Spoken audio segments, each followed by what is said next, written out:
Hello दोस्तों, मैं आपका स्वागत करता हूं आपके अपने ही यूट्यूब चैनल पर। आज की क्लास में हम पढ़ने वाले हैं झारखंड की जनगणना 2011 के बारे में। आप सभी जानते हैं कि 2021 में जो जनगणना होने वाली थी वो नहीं हुई है, इसीलिए झारखंड में जो भी एग्ज़ाम होता है उनमें झारखंड की जनगणना 2011 से ही क्वेश्चन पूछा जाता है। तो आज की क्लास में हम इसी को कवर करेंगे। तो चलिए हम सबसे पहले देख लेते हैं कि आज की क्लास में हम क्या क्या पढ़ने वाले हैं। सबसे पहले हम झारखंड की जनगणना जो हुई है उसमें कुछ बुलेट पॉइंट के माध्यम से उसकी जानकारी लेंगे। उसके बाद पूरी जनगणना को मैंने आपको टेबल के माध्यम से याद करवाने का प्रयास किया है। तो चलिए हम इसे देखते हैं। आपने अभी तक हमारे चैनल को सब्सक्राइब नहीं किया है, सब्सक्राइब कर लें। तो सबसे पहले हम चलिए देखते हैं इसमें जो बुलेट पॉइंट्स लिखा है उन्हें। तो यहाँ पर हम देखेंगे झारखंड की जनगणना 2011 के बारे में। तो सबसे पहले हम देखते हैं, पहला पॉइंट है झारखंड की कुल जनसंख्या कितनी थी 2011 में। तो 3,29,88,134। यहाँ पर दूसरा पॉइंट है देश की कुल जनसंख्या में झारखंड का प्रतिशत, यानी कि कितने प्रतिशत लोग झारखंड में रहते हैं। तो 2.72%। तीसरा पॉइंट है जनसंख्या की दृष्टि से देश में झारखंड का स्थान कितना है। तो 14वें नंबर पर कौन आता है, झारखंड आता है।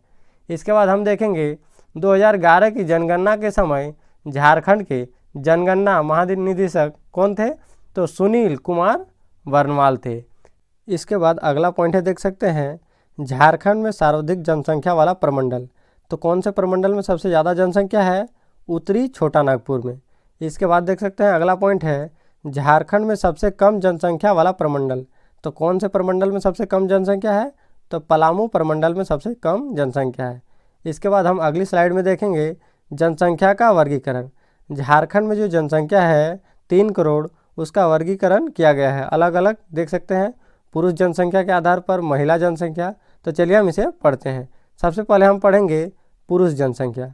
तो झारखंड में पुरुष जनसंख्या कितनी थी 2011 के समय, देख सकते हैं। तो 1,69,30,315 इतनी जनसंख्या थी कब, 2011 में पुरुषों की। और वही चीज़ अगर हम परसेंटेज वाइज देखें तो 51.32%।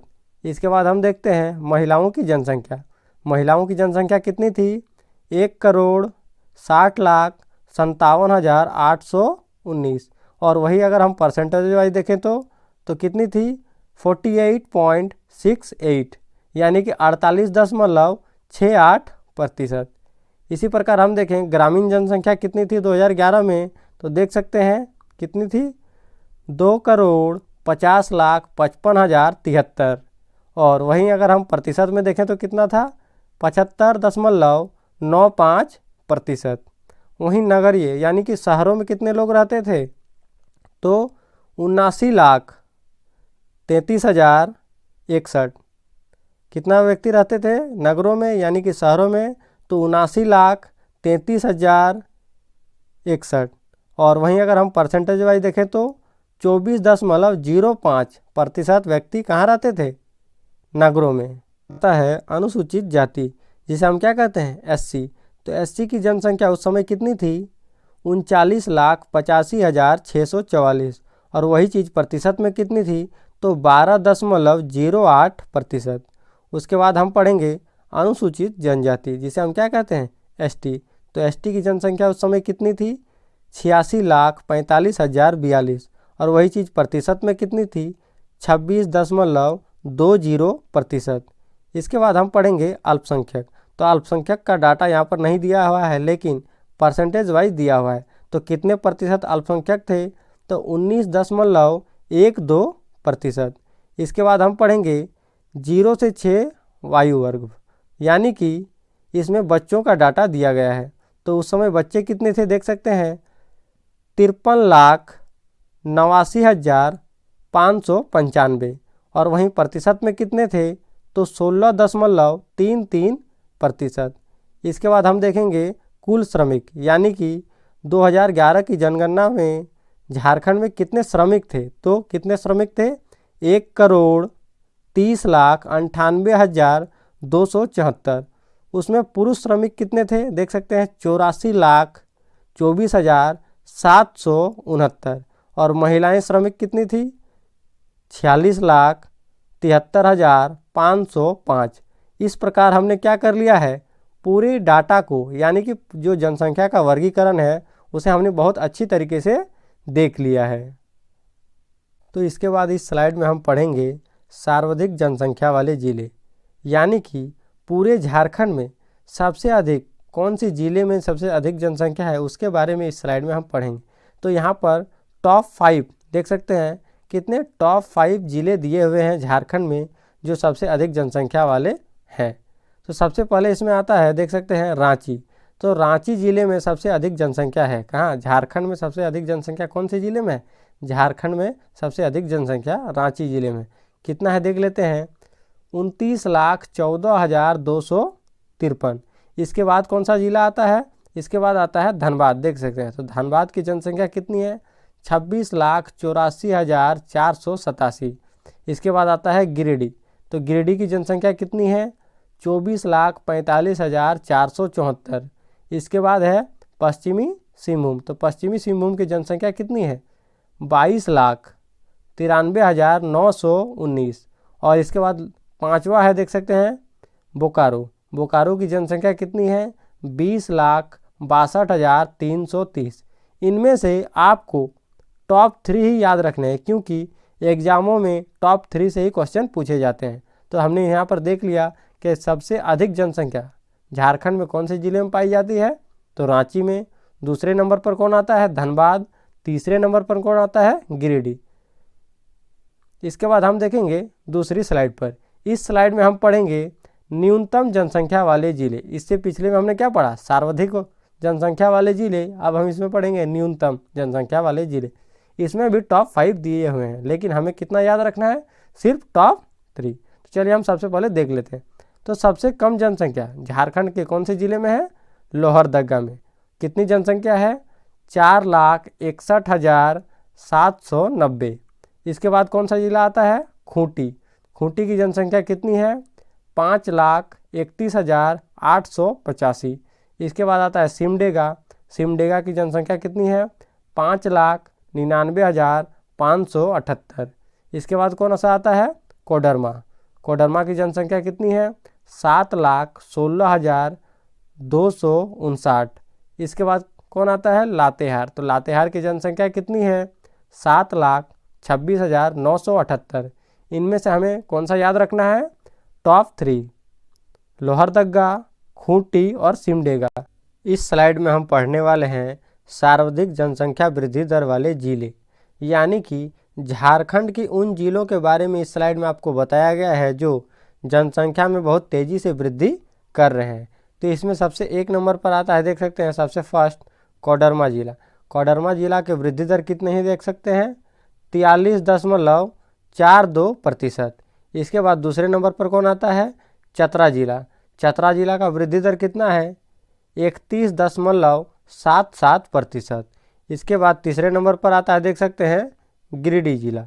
गिरिडीह जिला का वृद्धि प्रतिशत कितना है? देख सकते हैं, 28.40%। इसके बाद 4 नंबर पर कौन आता है? पाकुड़ जिला।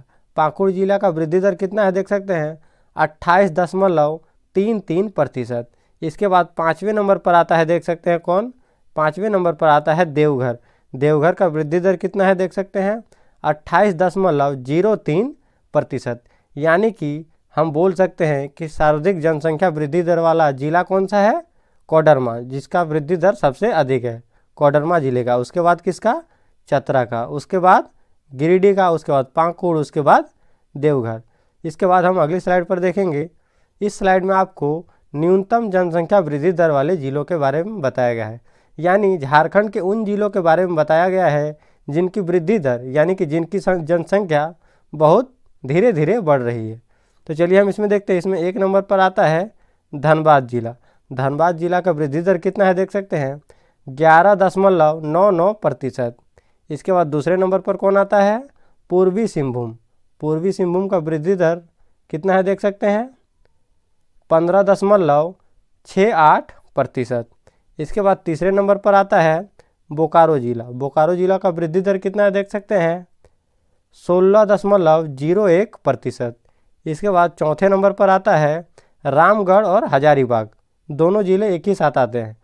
इनका कितना प्रतिशत है देख सकते हैं, वृद्धि प्रतिशत 17.85%। इसके बाद पाँचवें नंबर पर आता है दुमका और जामताड़ा, ये दोनों भी एक ही साथ हैं। इनका वृद्धि प्रतिशत कितना है देख सकते हैं, 20.05%। यानी कि इस स्लाइड से आपको क्या पता चला कि सबसे न्यूनतम जनसंख्या वृद्धि दर वाला जिला कौन सा है, धनबाद। और इसकी पिछली स्लाइड पर हमको क्या पता चला कि सबसे अधिक या बोल सकते हैं सर्वाधिक जनसंख्या वृद्धि दर वाला जिला कौन सा है, कोडरमा।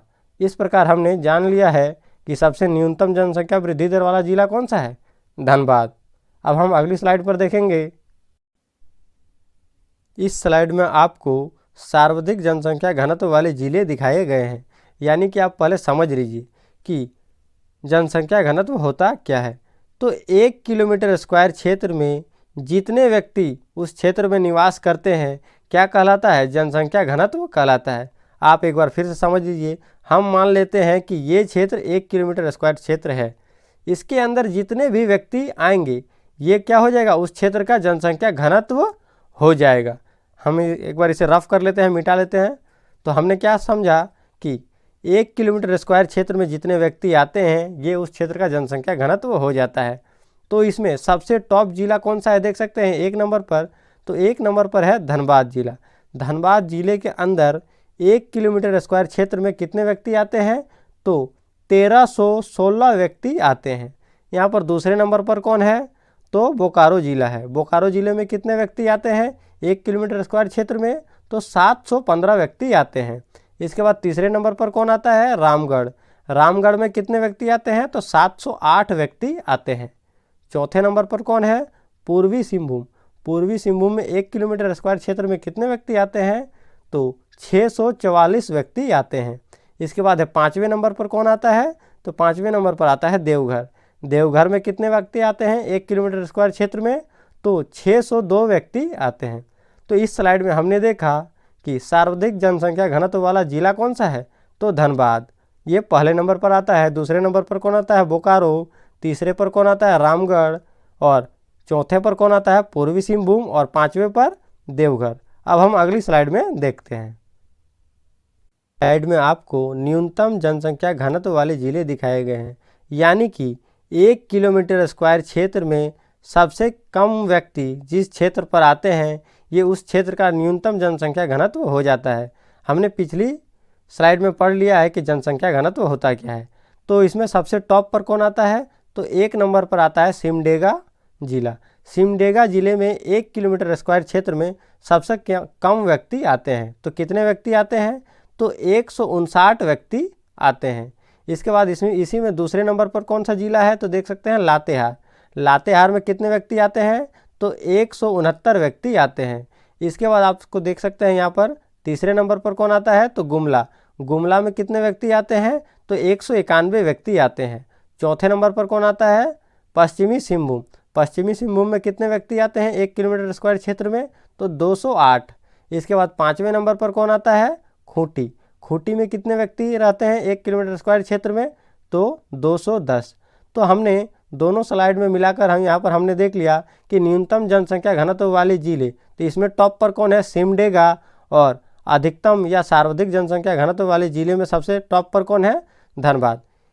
जो एक इस स्लाइड में आपको लिंग अनुपात का वर्गीकरण दिखाया गया है। पहले आप समझ लीजिए कि लिंग अनुपात होता क्या है। किसी भी क्षेत्र में 1000 पुरुषों पर उस क्षेत्र में उपस्थित जितनी महिलाएं हैं ये उस क्षेत्र का लिंग अनुपात कहलाता है। तो चलिए हम इसे देख लेते हैं कि कितने वर्गों में इसे बांटा गया है। तो सबसे पहले आपको दिखाई दे रहा है ग्रामीण लिंग अनुपात, नगरीय लिंग अनुपात, SC लिंग अनुपात, ST लिंग अनुपात और शिशु लिंग अनुपात। और फिर ऑल टोटल पूरा झारखंड का लिंग अनुपात भी यहाँ पर दिया गया है। तो चलिए हम इसे पहले रफ कर लेते हैं और फिर मैं आपको दिखाता हूँ। तो सबसे पहले देखते हैं हम ग्रामीण लिंग अनुपात। तो गाँवों में लिंग अनुपात कितना है, 961।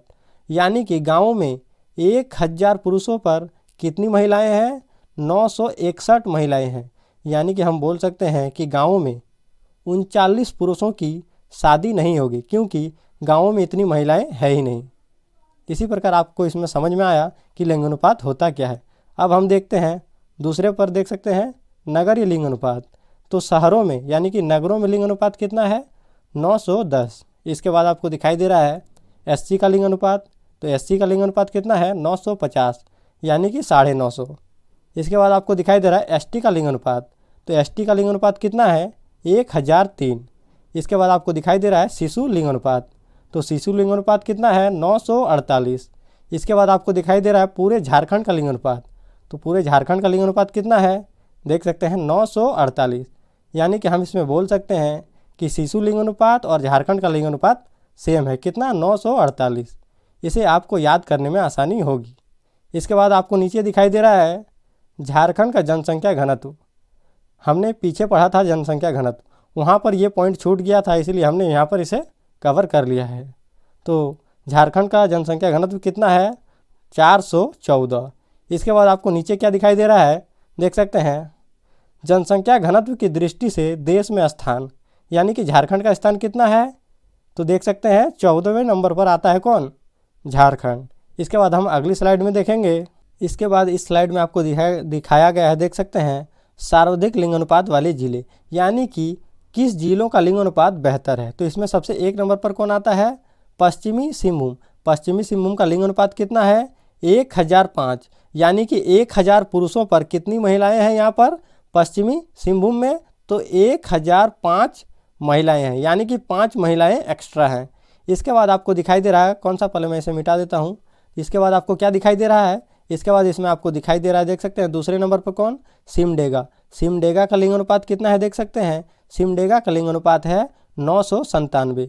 इसके बाद आपको तीसरे नंबर पर कौन दिखाई दे रहा है? खूंटी। खूंटी का लिंग अनुपात कितना है? 997, यानी कि सिमडेगा और खूंटी का लिंग अनुपात सेम है। इसके बाद आपको क्या दिखाई दे रहा है? गुमला। गुमला का लिंग अनुपात कितना है? 993। इसके बाद 5वें नंबर पर कौन आता है? पाकुड़। पाकुड़ का लिंग अनुपात कितना है? 989। इसके बाद इस स्लाइड में आपको बताया गया है, देख सकते हैं न्यूनतम लिंग अनुपात वाले जिले। हमने पिछली स्लाइड में देखा सर्वाधिक लिंग अनुपात वाले जिले, अब हम इसमें देखेंगे न्यूनतम लिंग अनुपात वाले जिले, यानी कि सबसे कम महिलाओं की जनसंख्या, यानी कि बोल सकते हैं 1000 पुरुषों पर सबसे कम महिलाओं की संख्या किन जिलों में है। इस स्लाइड में हम उसी के बारे में पढ़ेंगे। तो पहले मैं इसे हटा देता हूँ, रफ कर लेता हूँ। चलिए हम इसे देखते हैं। तो एक नंबर में कौन सा आता है? धनबाद। धनबाद में प्रति 1000 पुरुषों पर कितनी महिलाएं हैं? तो देख सकते हैं कितनी? 909 महिलाएं हैं, यानी कि सबसे कम लिंग अनुपात किस क्षेत्र का है या कौन से जिले का है? तो वो है धनबाद। इसके बाद दिखाई दे रहा है आपको दूसरे नंबर पर कौन आता है? दूसरे नंबर पर रामगढ़। दूसरे नंबर पर जो रामगढ़ आता है उसका लिंग अनुपात कितना है? 921। इसके बाद तीसरे नंबर पर कौन आता है? बोकारो। बोकारो का लिंग अनुपात कितना है? 922। इसके बाद चौथे नंबर पर कौन आता है? देवघर। देवघर का लिंग अनुपात कितना है? 925। इसके बाद 5वें नंबर पर कौन आता है? पलामू। तो पलामू का लिंग अनुपात कितना है? 928। इस प्रकार हमने दोनों स्लाइडों में देख लिया कि सर्वाधिक लिंग अनुपात वाले जिला कौन सा है? तो सिंहभूम। और सबसे कम, यानी कि सबसे जहाँ पर महिलाओं को की जनसंख्या 1000 पुरुषों पर सबसे कम है, वो है धनबाद। तो इसमें आपको दिखाया गया है शिशु लिंग अनुपात का वर्गीकरण। तो कितने भागों में बांटा गया है देख लेते हैं पहले हम। तो ग्रामीण शिशु लिंग अनुपात, नगरीय शिशु लिंग अनुपात, एससी लिंग अनुपात और एसटी लिंग अनुपात, और फिर पूरे झारखंड का लिंग अनुपात भी दिया गया है। शिशु लिंग अनुपात, यहाँ हम बात कर रहे हैं कौन से? शिशु लिंग अनुपात के बारे में। तो चलिए पहले हम इसे रफ कर लेते हैं और फिर से हम इसे देखते हैं। तो सबसे पहला कौन सा शिशु लिंग अनुपात दिया गया है? ग्रामीण का, यानी कि गाँवों में शिशु का लिंग अनुपात कितना है। तो कितना है देख सकते हैं? 957। इसके बाद देख सकते हैं शहरों में कितना लिंग अनुपात है बच्चों का? तो 908। इसके बाद आपको दिखाई दे रहा है एससी में। एससी में बच्चों का लिंग अनुपात कितना है? 984। इसके बाद आपको क्या दिखाई दे रहा है? एसटी। एसटी में शिशु लिंग अनुपात कितना है? 979। इसके बाद आपको क्या दिखाई दे रहा है? ऑल टोटल पूरे झारखंड में लिंग अनुपात कितना है? तो देख सकते हैं बच्चों का 948। इसके बाद हम अगली स्लाइड पर चलेंगे। इस स्लाइड में आपको दिखाई दे रहा है जैसे कि इस स्लाइड में आपको क्या दिखाया गया है? सर्वाधिक शिशु लिंग अनुपात वाले जिले, यानी कि कौन से जिलों में सबसे अच्छा शिशु लिंग अनुपात है। तो आपको इसमें एक नंबर पर क्या दिखाई दे रहा है देख सकते हैं? पश्चिमी सिंहभूम। पश्चिमी सिंहभूम में शिशु लिंग अनुपात कितना है देख सकते हैं? तो 983। इसके बाद इसी में आता है दूसरे नंबर पर कौन? पाकुड़। पाकुड़ का लिंग अनुपात कितना है बच्चों में? तो देख सकते हैं कितना? 975। इसके बाद तीसरे नंबर पर इसमें आता है लोहरदगा। लोहरदगा का लिंग अनुपात कितना है बच्चों में, तो देख सकते हैं 975, यानी कि हम बोल सकते हैं पाकुड़ और लोहरदगा इन दोनों जिलों का शिशु लिंग अनुपात कितना है, सेम है 975। इसके बाद आपको दिखाई दे रहा है, देख सकते हैं चौथे नंबर पर सिमडेगा। सिमडेगा का लिंग अनुपात कितना है, तो 969। इसके बाद आपको दिखाई दे रहा है पाँचवें नंबर पर कौन, लातेहार। लातेहार का लिंग अनुपात कितना है, 968। और यहाँ पर आपको नीचे पॉइंट दिया गया है, तो झारखंड का लिंग अनुपात कितना है, 948। और लिंग अनुपात की दृष्टि से देश में स्थान कितना है झारखंड का, तो 17वें नंबर पर आता है। अब हम अगली स्लाइड में देखेंगे। अगली स्लाइड में आपको न्यूनतम शिशु लिंग अनुपात वाले जिले दिखाए गए हैं। तो इसमें एक नंबर पर कौन आता है, धनबाद। धनबाद का शिशु लिंग अनुपात सबसे कम है, कितना है, 916। इसके बाद इसी में आता है दूसरे नंबर पर दो जिले आते हैं एक ही साथ, बोकारो और पूर्वी सिंहभूम। इन दोनों जिलों का शिशु लिंग अनुपात कितना है, यानी कि सेम है, कितना है, 923। इसके बाद आपको दिखाई दे रहा है तीसरे नंबर पर कौन, रामगढ़। रामगढ़ का शिशु लिंग अनुपात कितना है, तो 927। इसके बाद आपको दिखाई दे रहा है हजारीबाग। हजारीबाग का लिंग अनुपात कितना है, 933। इसके बाद आपको दिखाई दे रहा है पाँचवें नंबर पर कौन, रांची। रांची का लिंग अनुपात कितना है, 938। तो इस प्रकार हमने देख लिया है कि पिछले वाली स्लाइड में सर्वाधिक शिशु लिंग अनुपात वाला जिला कौन सा है, तो पश्चिमी सिंहभूम, जबकि न्यूनतम शिशु लिंग अनुपात वाला जिला कौन सा है, धनबाद। अब हम अगली स्लाइड में देखेंगे। इस स्लाइड में आपको साक्षरता दर का वर्गीकरण बताया गया है। जिस प्रकार हमने जनसंख्या का वर्गीकरण पढ़ा, शिशु लिंग अनुपात का वर्गीकरण पढ़ा, उसी प्रकार हम पढ़ेंगे साक्षरता का वर्गीकरण। तो चलिए हम इसमें देखते हैं कि साक्षरता का वर्गीकरण कितने भागों में किया गया है। तो पहला देख सकते हैं पुरुष साक्षरता दर, महिला साक्षरता दर, ग्रामीण साक्षरता दर और नगरीय। तो 4 भागों में बांटा गया है। तो हम इसमें एक एक करके देखेंगे। तो चलिए हम इसमें देखते हैं सबसे पहले पुरुष साक्षरता दर। तो पुरुषों के साक्षर कितना है, यानी कि पुरुष कितने पढ़े लिखे हैं झारखंड में, तो परसेंटेज वाइज यहाँ पर दिया गया है कितना, 76.84%। और या इस साइड में आपको दिया गया है 2001 के बारे में। तो 2001 वाला उतना डाटा इम्पोर्टेंट नहीं है, हमें सिर्फ 2011 का वाला याद करना है और देखना भी है। तो चलिए हम इसमें देख लेते हैं महिलाओं की साक्षरता, यानी कितनी महिलाएं पढ़ी लिखी हैं, कितनी परसेंट झारखंड में, तो 55.42%। इसके बाद आपको दिखाई दे रहा है ग्रामीण साक्षरता दर। तो इसमें क्या है देख सकते हैं, यानी कि गाँवों में कितने पढ़े लिखे लोग हैं देख सकते हैं। तो गाँवों में पढ़े लिखे कितने लोग हैं, 61.01। यहाँ जीरो छूट गया है तो क्या होगा, 0.1%। इसके बाद आपको दिखाई दे रहा है नगरीय साक्षरता दर, यानी कि शहरों में कितने लोग पढ़े लिखे हैं, तो 82.03%। इसके बाद यहाँ पर आपको दिखाई दे रहा है देख सकते हैं साक्षरता दर की दर, यानी कि पूरे झारखंड में, झारखंड की साक्षरता दर यहाँ पर दिखाई गई है। तो कितना है पूरा झारखंड में कितने पढ़े लिखे लोग हैं, तो परसेंटेज वाइज यहाँ पर दिया गया है तो 66.41%। इसके बाद आपको दिखाई दे रहा है देख सकते हैं साक्षरता दर की दृष्टि से देश में स्थान हम कितने नंबर पर आते हैं झारखंड के लोग, तो 32, यानी कि 32वां स्थान पर आते हैं हम लोग, किसमें, साक्षरता दर की दृष्टि से, कहाँ, पूरे भारत में। इसके बाद इसमें आपको दिखाया गया है देख सकते हैं सर्वाधिक साक्षरता दर वाले जिले, यानी कि सबसे पढ़ा लिखा जिला इसमें कौन सा है। तो देख लेते हैं एक नंबर पर कौन आता है, रांची। रांची में कितने परसेंट लोग पढ़े हुए हैं, तो 76.06%। इसके बाद इसी में आता है दूसरे नंबर पर पूर्वी सिंहभूम। पूर्वी सिंहभूम में कितने लोग पढ़े लिखे हैं, 75.49%। इसके बाद आपको दिखाई दे रहा है धनबाद। तो तीसरे नंबर पर कौन आता है, धनबाद। धनबाद में कितने लोग पढ़े लिखे हैं, कितने परसेंट, 74.52%। इसके बाद चौथे नंबर पर कौन आता है, रामगढ़। रामगढ़ पर कितने व्यक्ति पढ़े हुए हैं या कितने परसेंट व्यक्ति हैं, तो देख सकते हैं कितने हैं, 73.17%। इसके बाद पाँचवें नंबर पर कौन आता है, तो देख सकते हैं पाँचवें नंबर पर आता है बोकारो। बोकारो का परसेंटेज कितना है, तो 72.01%। तो हमने इसमें देखा कि सबसे पढ़ा लिखा जिला अगर बोलें तो कौन है, रांची। अब हम दूसरी स्लाइड में देखेंगे तो यहाँ पर दिखाया गया है न्यूनतम साक्षरता दर वाले जिले, यानी कि वे जिले जिनकी साक्षरता दर, यानी कि जिसमें पढ़े लिखे लोगों की संख्या कम है। तो इसमें एक नंबर पर कौन आता है, पाकुड़। पाकुड़ का साक्षरता दर कितना है, तो 48.82%। इसके बाद इसी में दूसरे नंबर पर कौन आता है? साहिबगंज। साहिबगंज का प्रतिशत कितना है देख सकते हैं पढ़े लिखों में, तो 52.04%। इसके बाद इसमें आता है तीसरे नंबर पर कौन? गोड्डा। गोड्डा का परसेंटेज कितना है? तो 56.40%। इसके बाद इसमें आप आता है देख सकते हैं पश्चिमी सिंहभूम, यानी कि पश्चिमी सिंहभूम में कितना परसेंटेज है साक्षरता दर का? 53.63% लोग पढ़े लिखे हैं। इसके बाद देख सकते हैं पाँचवें नंबर पर कौन आता है? लातेहार। लातेहार में कितने व्यक्ति पढ़े लिखे हैं? तो 59.51% लोग पढ़े लिखे हैं। यानी कि हम दोनों स्लाइड में देख सकते हैं कि सर्वाधिक यानी कि सबसे पढ़ा लिखा जिला कौन सा है जहाँ पर लोगों की जनसंख्या अधिक है? तो रांची। और सबसे कम पढ़े लिखे लोग कौन से जिले में हैं? पाकुड़ जिले में। इसके बाद हम इस प्रकार हमने इस वीडियो के माध्यम से पूरी जनसंख्या को कवर कर लिया है। अगर ये वीडियो आपको अच्छा लगा है तो हमारे चैनल को लाइक, शेयर एंड सब्सक्राइब जरूर करें। थैंक्स फॉर वॉचिंग और अपनी तैयारी में लगे रहें।